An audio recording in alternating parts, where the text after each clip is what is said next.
be doing a short review of the Oppo Find X8 Ultra, okay? And in my opinion, this phone on paper it sounds amazing, sounds great, but I actually found that it was not exactly as I wanted. I think the X200 Ultra is a much better deal, but I'm gonna explain why, okay? First of all, I actually like the design of this phone, and I like that you can actually use a cute case like this from Minions. You can find it for very cheap on AliExpress. The quality of the build is premium, it's nice. I actually like the design, okay? Something nice. The screen is very nice, actually. It's not the best screen out there. I think there are other phones that do that, but it's like the top 5. The screen is great. The viewing angles, the resolution, it's 120 Hz, OLED, it's LTPO, so it's very nice, a very nice screen, okay? There's no complaints there. The sound is very good, but it's not excellent, okay? Like, I would say it's equivalent to an iPhone 13 from a few years ago. So, it could be better. But let's talk about the cameras. This cameras, that's complicated because I was expecting more, okay? Like the X200 Ultra is way better in cameras compared to the X8 Ultra, okay? As you can see on this photo there, if you have a zoom in, the photo looks a bit off, like the focus. And that's with the main camera. It doesn't look 100% sharp. And I took it like with all settings, the lens was clean, everything was clean. And I took some other photos in 1x as well. As you can see, it seems the focus a bit off. And I had the same issue in every single 1x photo on auto mode. Whenever I did that, it was like the focus was slightly off. And I had a similar issue on my Oppo Find X8 Pro and the X7 Ultra with the main cameras. Same thing. So this is like an Oppo issue that hasn't been fixed yet, years after. However, when I went to master mode, things got slightly better, it improved quite a bit. It's still not perfect, but improved. So look at this like 1x photo that I took. Can you see? The quality is not awful, but there's something off with the focus. It's hard to explain. Like even my OnePlus 12 gets much better, sharper photos with 1x. I don't know how to explain. You can see that on my computer that I'm zooming in right now for you. It seems that the focus is slightly off. And I didn't have those issues on my other phones from OnePlus, whatever, Vivo, The sharpness is not great. I'm not talking about over sharpness, but this is not sharp at all. This is soft. And I honestly don't know. I don't know why. There's something off with the autofocus, maybe. I don't know. Anyways, that's one of my main issues with the phone. But there are workarounds on master mode, okay? We can get some nice photos, especially the zoom lenses. I think the zoom lenses are the main stars here, okay? As you can see, some of those photos that I took. However, not on auto mode, okay? Auto mode on this phone sucks. Like, honestly, even like an iPhone 13 will get better auto mode photos, okay? I don't know why. However, when you work around it, use master mode or, edit your photos, you can get some really nice photos there. However, it's still not as good as the Vivo phones, like X200 Ultra that I had, that I actually should do a review soon. It was much better on auto mode. The photos are just much better.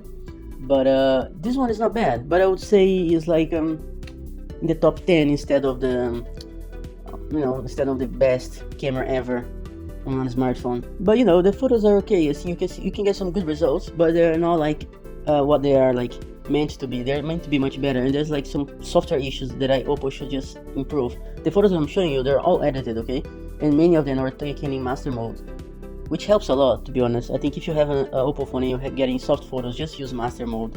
That things will be just much better for you, okay? My main issue as well, another issue with the camera is that they're very bad. It's very bad to freeze motion, okay? Especially in auto mode, you have to use manual mode and you have to twinkle the settings, and it's still not great because on Oppo phones, you cannot take a portrait mode photo on manual mode. Like, you cannot change settings there. Look at this photo that I took on portrait mode of me. It seems nice, but it's way too overblown, like the lights, and I tried to bring them down with the Oppo. As you can see again, the photo is not bad, but like it was dark there, it took away the, how do I say, the vibe of the photo, okay? So yeah, another thing that I don't like is that you don't have portrait mode photos on manual mode. So like, I can't change my shutter speed, my ISO and everything, and then take a portrait mode photo on manual. You can do that on Vivo actually. It's called street portrait mode, and you can actually freeze motion and get portrait mode photos of people in movement, which is one of the only phones that do that.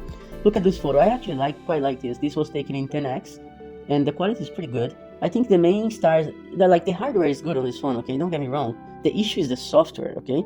Because on paper you should be so like if you take the photos on master mode and then use raw, like that I did there with the protest on the Venezuela thing, you should get some really good photos, especially on zoom. But like if you compare photos like from 1 to 5x, my X200 Ultra was just much better compared to the Oppo. Look, I won't lie, the Oppo has better colors, okay?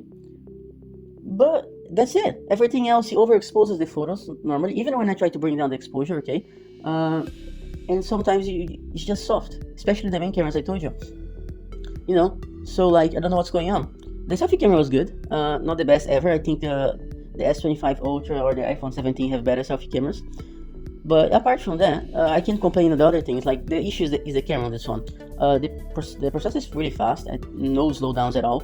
And I'm running the Chinese version because they don't have the global version. It's pretty good actually. It's way better than Vivo. Like the software on the Oppo is way better than Vivo in every single way. It's like one of the reasons that I tried to buy and use the X8 Ultra, okay? The software, it's just so much better. But, you know, software is not everything. Battery is good, charging is good, but that's not everything a phone is, right? So, I don't know. If you're thinking, I would actually, like, if you're thinking of buying the X8 Ultra now, the X9 Ultra is coming, so this will be cheaper. I would think, like, are you going to use your phone mostly, like, for point and shoot photos, like, auto mode, or are you going to, like, take photos in master mode, manual mode, and edit and everything? Because if you need a really excellent, like, auto mode, like, great photos like that, just buy a Vivo X200 Ultra. It's much cheaper, like, compared to the new X300 Ultra that's coming. No, that would be much better, or just buy an iPhone or whatever. But, like, I think the middle ground there would be the X200 Ultra.